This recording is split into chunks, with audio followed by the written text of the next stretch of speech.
Ravi colours இன்றைய trending பெண்களுக்கான exclusive கலெக்ஷனுடன் ரவி கலர்ஸ் புதிய மாடல் குர்தீஸ், குர்த்தி செட், சூப்பரான cotton pant, palazzo pant, Patiala pant வகைகள் கிடைக்கும். விதவிதமான துப்பட்டாக்கள், டிசைனர் துப்பட்டாக்கள், ஸ்டால்களும் வாங்கிட வாருங்கள். சாரி ஷேப்வேர், டம்மி ஷேப்வேர்கள், நைட்டிகள், நைட் சூட்கள், T shirt, track pant, maternity wears மற்றும் அனைத்து முன்னணி பிராண்டட் உள்ளாடைகளும் கிடைக்கும். உங்களை அன்போடு அழைக்கிறது ரவி கலர்ஸ். ரவி கலர்ஸ் இது ரவி டிபார்ட்மெண்டல் ஸ்டோரின் ஒரு அங்கம். எண் 275 மற்றும் 277 நேரு வீதி, ராஜா தியேட்டர் சிக்னல் அருகில், புதுச்சேரி. செல் 99431186. வணக்கம். முக்கிய செய்திகள். புதுச்சேரியில் விஏஓ பணிக்கு எழுத்து தேர்வு. அனைத்து மையங்களிலும் காவல்துறையினர் தீவிர பாதுகாப்பு.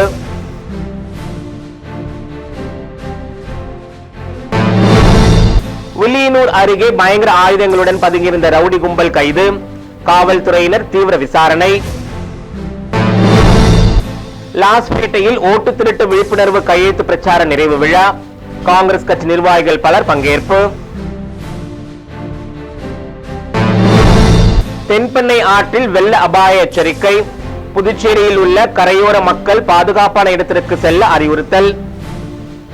புதுச்சேரியில் 58 மையங்களில் நடைபெற்ற விஏஓ பணிக்கான எழுத்துத் தேர்வில் தேர்வர்கள் ஆர்வமுடன் தேர்வு எழுதினர். புதுச்சேரி அரசு வருவாய்த்துறையில் 41 விஏஓ பணியிடங்களை நிரப்ப ஞாயிற்றுக்கிழமை எழுத்துத் தேர்வு நடைபெற்றது. புதுவையில் 58, காரைக்காலில் 10, மாஹேவில் 2, ஏனாமில் 6 மையங்கள் என மொத்தம் 86 மையங்களில் 2 அமர்வுகளாக தேர்வு நடைபெற்றது. காலை 8:39 மணி முதல் தேர்வர்கள் மையத்திற்கு வர தொடங்கினர். தேர்வர்கள் போட்டோ, கையெழுத்துடன் கூடிய நுழைவுச்சீட்டு, அடையாள சான்றுகள் சரிபார்க்கப்பட்டு அனுமதிக்கப்பட்டனர். கைரேகை நடத்தி வருகை பதிவு செய்யப்பட்டது. தேர்வர்களிடம் மின்சாதன பொருட்கள் ஏதேனும் உள்ளதா என சோதிக்கப்பட்டனர். காலை 9:30 மணிக்கு தேர்வு மையம் மூடப்பட்டது. அதன் பின் தேர்வர்கள் அனுமதிக்கப்படவில்லை, திருப்பி அனுப்பப்பட்டனர். முதல் தாள் காலை 10 மணி முதல் 12 மணி வரை நடைபெற்றது. இரண்டாம் தாள் பிற்பகல் 2:30 மணி முதல் 4:30 மணி வரை நடைபெற்றது. தேர்வு மையங்களில் ஜாமர் கருவிகள், கண்காணிப்பு கேமராக்கள் பொருத்தப்பட்டிருந்தது. அனைத்து தேர்வு மையங்களிலும் காவல்துறையினரின் பாதுகாப்பும் போடப்பட்டிருந்தது குறிப்பிடத்தக்கது. வில்லியனூரில் பயங்கர ஆயுதங்களுடன் விடுதியில் பதுங்கியிருந்த ரவுடி கும்பலை காவல்துறையினர் சுற்றி வளைத்து கைது செய்து உரிய விசாரணை மேற்கொண்டு வருகின்றனர். புதுச்சேரியை அடுத்த வில்லியனூர் பைபாஸ் சாலை அருகே பிரபல தனியார் மதுக்கடை அமைந்துள்ளது. இந்த மதுக்கடை அருகே தங்கும் விடுதியில் சந்தேகப்படும்படியாக ஒரு கும்பல் தங்கியிருப்பதாக வில்லியனூர் காவல்துறையினருக்கு ரகசிய தகவல் கிடைத்தது. அதன் பேரில் காவல் கண்காணிப்பாளர் சுப்பிரமணியன், ஆய்வாளர் கலைச்செல்வன், உதவி ஆய்வாளர் திருமுருகன் மற்றும் குற்றப்பிரிவு காவல்துறையினர் அந்த விடுதிக்கு சென்று அதிரடி சோதனை நடத்தினர். அப்போது விடுதியில் ஒரு அறையில் பதுங்கி இருந்த 6 பேர் கொண்ட கும்பலை சுற்றி வளைத்து மடக்கி பிடித்தனர். மேலும் அவர்கள் தங்கியிருந்த அறையில் சோதனை நடத்திய போது 3 வீச்சருவாள்கள் மறைத்து வைக்கப்பட்டிருந்ததை கண்டு காவல்துறையினர் அதிர்ச்சி அடைந்தனர். அவர்களிடமிருந்து 3 வீச்சருவாள்கள் மற்றும் 3 செல்போன்களை காவல்துறையினர் பறிமுதல் செய்தனர். ரவுடி கும்பலான இவர்கள் மீது கொலை, கொள்ளை, வழிப்பறி உள்ளிட்ட பல்வேறு வழக்குகள் உள்ள நிலையில் வில்லியனூர் புறநகர் பகுதியில் கொள்ளையடிக்க இந்த கும்பல் தங்கியிருந்ததா அல்லது முக்கிய ரவுடியை கொலை செய்ய இந்த கும்பல் திட்டம் தீட்டியதா என்ற கோணத்தில் காவல்துறையினர் விசாரணை தீவிரப்படுத்தியுள்ளனர். புதுச்சேரி லாஸ்பேட்டையில் ஓட்டு திருட்டு விழிப்புணர்வு கையெழுத்து பிரச்சார நிறைவு விழாவில் பாராளுமன்ற உறுப்பினர் வைத்திலிங்கம், முன்னாள் முதலமைச்சர் நாராயணசாமி ஆகியோர் கலந்து கொண்டு உரையாற்றினர். ஓட்டு திருட்டு சம்பந்தமாக காங்கிரஸ் பாராளுமன்ற உறுப்பினர் ராகுல் காந்தி தலைமையில் நாடு முழுவதும் பல்வேறு விழிப்புணர்வுகள் நடத்தப்பட்டு வருகிறது. அதன் ஒரு பகுதியாக விழிப்புணர்வு கையெழுத்து இயக்கம் சார்பாக தொடர்ந்து புதுச்சேரி மாநிலம் முழுவதும் நடைபெற்று வருகிறது. இதில் லாஸ்பேட்டை பகுதியில் காங்கிரஸ் சட்டமன்ற கட்சி தலைவர் வைத்தியநாதன் தலைமையில் கையெழுத்து இயக்கம் நடைபெற்றது. இதில் சிறப்பு விருந்தினராக பாராளுமன்ற உறுப்பினர் வைத்திலிங்கம், முன்னாள் முதலமைச்சர் நாராயணசாமி, முன்னாள் அமைச்சர் கந்தசாமி, முன்னாள் அரசு கொறடா அனந்தராமன், முன்னாள் சட்டமன்ற உறுப்பினர்கள் கார்த்திகேயன் மற்றும் மாநில நிர்வாகிகள் பலர் கலந்து கொண்டனர். இதனைத் தொடர்ந்து விழிப்புணர்வு கையெழுத்து போட்ட நகல்கள் கட்சி நிர்வாகிகள் தலைவர்களிடம் ஒப்படைத்தனர். மேலும் இதில் காங்கிரஸ் கட்சி நிர்வாகிகள் மற்றும் தொண்டர்கள் பலர் கலந்து கொண்டனர். சாத்தனூர் அணை தண்ணீர் திறக்கப்பட்டுள்ளதால் தென்பெண்ணை ஆற்றில் வெள்ள அபாய எச்சரிக்கை விடுக்கப்பட்டுள்ள நிலையில் புதுச்சேரி பகுதியில் உள்ள கரையோர மக்கள் பாதுகாப்பாக இருக்க அறிவுறுத்தப்பட்டுள்ளனர். சாத்தனூர் அணையின் நீர்வரத்து பகுதிகளில் பெய்து வரும் கனமழை காரணமாக அணைக்கு நீர்வரத்து அதிகரித்துள்ளது. 119 அடி கொள்ளளவு கொண்ட அந்த அணையின் நீர்மட்டம் தற்போது 116.75 அடியாக உயர்ந்துள்ளது. இதனால் அணையிலிருந்து உபரி நீர் வெளியேற்றப்பட்டு வருகிறது. மேலும் நீர்வரத்து அதிகரிக்கும் பட்சத்தில் கூடுதலாக தண்ணீர் திறக்கப்படும் என சாத்தனூரில் உபகோட்ட உதவி செயற்பொறியாளர் தெரிவித்துள்ளார். இதையடுத்து தென்பெண்ணை ஆற்றங்கரையோரத்தில் உள்ள புதுச்சேரி கிராமங்களான மணமேடு, குருவிநத்தம், பரிக்கல்பட்டு, சோரியாங்குப்பம், கொமந்தான்மேடு, உச்சிமேடு ஆகிய பகுதிகளில் வசிக்கும் மக்களுக்கு புதுச்சேரி வட்டாட்சியர் கோபாலகிருஷ்ணன் உத்தரவின் பேரில் வருவாய்த்துறை ஊழியர்கள் இருசக்கர வாகனத்தில் சென்று ஒலிபெருக்கி மூலம் வெள்ள அபாய எச்சரிக்கை விடுத்தனர். கால்நடைகளுடன் பாதுகாப்பான இடங்களுக்கு சென்று தங்குமாறு அவர்கள் அறிவுறுத்தப்பட்டனர். புதுச்சேரியில் நடைபெறவுள்ள காவல்துறை உதவி ஆய்வாளர் தேர்வில் பெண்களுக்கு தளர்வு அளிக்கும் விதமாக எழுத்து தேர்வுக்கு பிறகு உடல் தகுதி தேர்வு நடத்த வேண்டும் என எதிர்க்கட்சித் தலைவர் சிவா வலியுறுத்தியுள்ளார். இது குறித்து புதுவை சட்டமன்ற எதிர்க்கட்சித் தலைவர் சிவா வெளியிட்டுள்ள அறிக்கையில், புதுச்சேரி காவல்துறையில் பெண்களுக்கு பதவி உயர்வு கிடைப்பது அரிதாகவே அமைந்துள்ளதாகவும் இதற்கு கீழ்நிலையில் உதவி ஆய்வாளர் தேர்வில் அவர்களுக்கு ஏற்பட்டுள்ள முட்டுக்கட்டையே காரணமாகும் என தெரிவித்துள்ளார். உடல் தகுதி தேர்வில் கெடுபிடிகளை விதித்து அவர்களுக்கான வாய்ப்புகள் மறுக்கப்படுவதாகவும் பெண்களுக்கான இடஒதுக்கீடு 33% இருந்தும் அவர்கள் புறம் தள்ளப்படுவதாகவும் குற்றம் சாட்டியுள்ள அவர், இதனை சரி செய்யவே 2022 உதவி ஆய்வாளர் தகுதி தேர்வில் பெண்களுக்கு சிறப்பு தளர்வுகள் அளிக்க அரசாணை பிறப்பிக்கப்பட்டதாக தெரிவித்துள்ளார். ஓட்டம், நீளம் தாண்டுதல், உயரம் தாண்டுதல் இவைகளில் அந்த தளர்வுகள் முன்னெடுக்கப்பட்டதாகவும் ஆனால் 16/6/2025 வெளியான உத்தரவின்படி தற்போது நடக்க உள்ள தேர்வில் தளர்வுகள் எல்லாம் புறக்கணிக்கப்பட்டுள்ளதாகவும் கூறியுள்ளார். இது பெண்களை காவல்துறையிலிருந்து வெளியேற்றும் நோக்கில் அமைந்துள்ளதாக கூறியுள்ள அவர், பெண்களுக்கான 33% இடஒதுக்கீட்டின்படி எத்தனை இடங்கள் பெண்களுக்கு வருகிறதோ அந்த எண்ணிக்கை முழுமை பெறும் விதத்தில் பெண்களுக்கு உடல் தகுதி தேர்வில் 2022 ஆணைப்படி சிறப்பு தளர்வுகள் அளிக்கப்படுவது அவசியம் என தெரிவித்துள்ளார். அதுபோலவே எழுத்துத் தேர்வை முதலில் நடத்திவிட்டு அதில் தேர்ச்சி பெறுபவர்களுக்கு 3 மாத இடைவெளியில் உடல் தகுதி தேர்வு நடத்த வேண்டும் என்றும் அந்த செய்திக்குறிப்பில் அவர் கேட்டுக்கொண்டுள்ளார். புதுச்சேரியில் உள்ள அனைத்து அரசு துறை அலுவலகங்களிலும் சேவை வாரத்தின் ஒரு பகுதியாக தூய்மை பணி மேற்கொள்ளப்பட்டது. புதுச்சேரி அரசு வருவாய் மற்றும் பேரிடர் மேலாண்மை துறை சார்பில் வருகின்ற 2ஆம் தேதி வரை சேவை வாரத்தின் ஒரு பகுதியாக தூய்மை மற்றும் சுகாதார முயற்சிகளை மேற்கொள்கிறது. அதன்படி புதுவையில் உள்ள அனைத்து துறை வளாகத்திற்குள் தூய்மை பணி மேம்படுத்த பல்வேறு நடவடிக்கைகள் மேற்கொள்ளப்பட்டன. இதன் ஒரு பகுதியாக மாவட்ட ஆட்சியர் குலோத்துங்கன் மேற்பார்வையில் மாவட்ட ஆட்சியர் அலுவலகம், பேரிடர் மேலாண்மை துறை, வருவாய்த்துறை உள்ளிட்ட அனைத்து துறை வளாகங்களிலும் சுத்தம் செய்யும் பணி நடைபெற்றது. சுவிட்ச் போர்டுகள், மின்விசிறிகள் மற்றும் ஏர் கண்டிஷனர்கள், பழைய கோப்புகள் போன்றவற்றை சுத்தம் செய்யப்பட்டது. தொடர்ந்து சுத்தப்படுத்தும் பணி நடைபெறும் என மாவட்ட ஆட்சியர் குலோத்துங்கன் தெரிவித்துள்ளார்.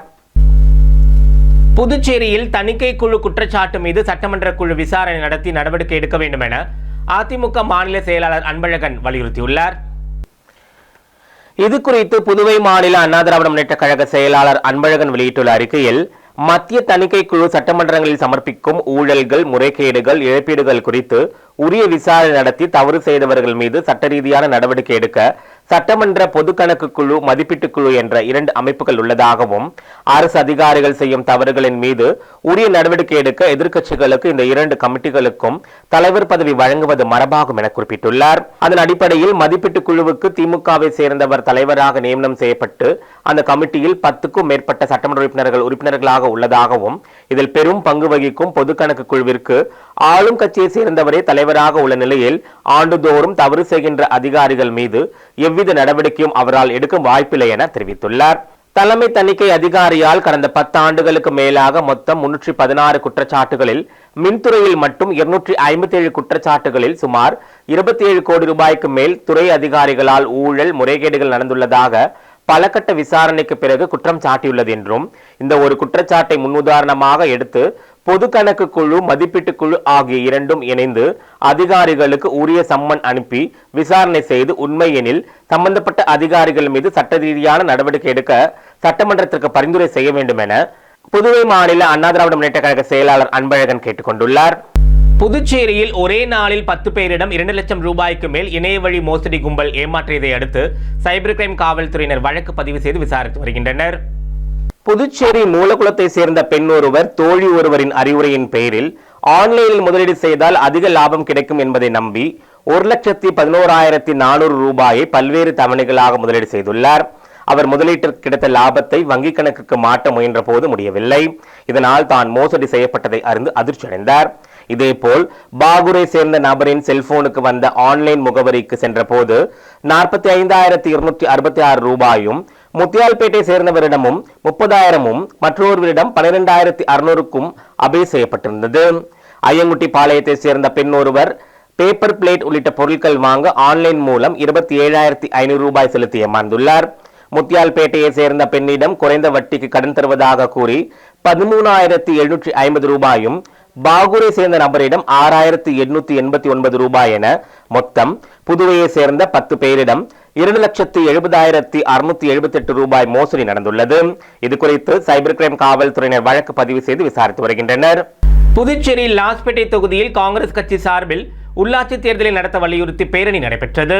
புதுச்சேரியில் பல வருடங்களாக நடத்தப்படாமல் இருக்கும் உள்ளாட்சி தேர்தலை நடத்த கோரி பல்வேறு அரசியல் கட்சியினர் மற்றும் அமைப்பினர் போராடி வருகின்றனர். பலமுறை நூதன போராட்டங்கள் நடத்தியும் புதுச்சேரியில் இதுவரை உள்ளாட்சி தேர்தல்கள் நடத்தப்படவில்லை. இந்நிலையில் காங்கிரஸ் கட்சி சார்பில் புதுச்சேரி லாஸ்பேட்டை தொகுதிக்குட்பட்ட பகுதிகளில் தொகுதி சட்டமன்ற உறுப்பினர் வைத்தியநாதன் தலைமையில் புதுவை மாநில காங்கிரஸ் கட்சியின் தொண்டர்கள் மற்றும் மகளிர் அமைப்பினர் இணைந்து பொதுமக்களிடையே உள்ளாட்சி தேர்தல் குறித்த விழிப்புணர்வை ஏற்படுத்தும் விதமாக பேரணி நடத்தினர். லாஸ்பேட்டை தொகுதி முழுவதும் பேரணியாக சென்று உள்ளாட்சி தேர்தல் நடத்த வலியுறுத்தி காங்கிரஸ் கட்சி சார்பில் வலியுறுத்தப்பட்டது. இதற்கான ஏற்பாடுகளை தொகுதி சட்டமன்ற உறுப்பினர் வைத்தியநாதன் தலைமையில் புதுவை மாநில காங்கிரஸ் கட்சியினர் மற்றும் தொண்டர்கள் சிறப்பாக செய்திருந்தனர். அடுத்த தேர்தலில் பிரதிபலிக்கும், அதனால நீங்க எல்லாம் ரெடியா இருக்கணும்னு சொல்ற. 33% ரெடியா இருக்கணும் பெண்கள் எம்எல்ஏ ஆகிறதுக்கு. நன்றி. அடுத்து வருவது புதுவையில் இன்றைய தங்கம் மற்றும் வெள்ளி விலை நிலவரம். இன்றைய தங்கம் வெள்ளி விலை விவரம். புதுவையில் இன்றைய தங்கம் வெள்ளி விலை விவரம் வழங்குபவர்கள் முத்து கோல்ட் ஹவுஸ், பாண்டிச்சேரி. தங்கம் 1 கிராம் 10,280 ரூபாய். இன்றைய தங்கம் வெள்ளி விலை விவரம். வெள்ளி 10 கிராம் 1,420 ரூபாய். மீண்டும் முக்கிய செய்திகள். புதுச்சேரியில் VAO பணிக்கு எழுத்து தேர்வு. அனைத்து மையங்களிலும் காவல்துறையினர் தீவிர பாதுகாப்பு.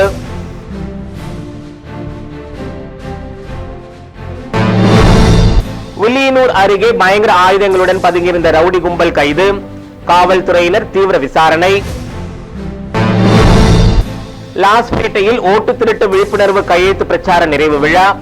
காங்கிரஸ் கட்சி நிர்வாகிகள் பலர் பங்கேற்பு. தென்பெண்ணை ஆற்றில் வெள்ள அபாய எச்சரிக்கை. புதுச்சேரியில் உள்ள கரையோர மக்கள் பாதுகாப்பான இடத்திற்கு செல்ல அறிவுறுத்தல். இத்துடன் செய்தி நிறைவடைந்தன. வணக்கம். 23ஆம் ஆண்டு இனிய தொடக்கத்துடன் வெள்ளி விழாவை நோக்கி வீரநடை போடும் AMN TV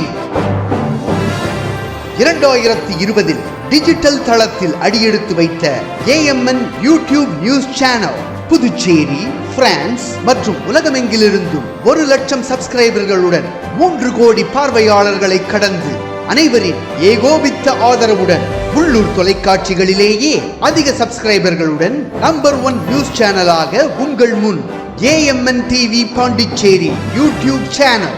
எங்களின் இந்த சாதனைக்கு உறுதுணையாயிருக்கும் நேயர்களுக்கும் விளம்பரதாரர்களுக்கும் நெஞ்சார்ந்த நன்றி.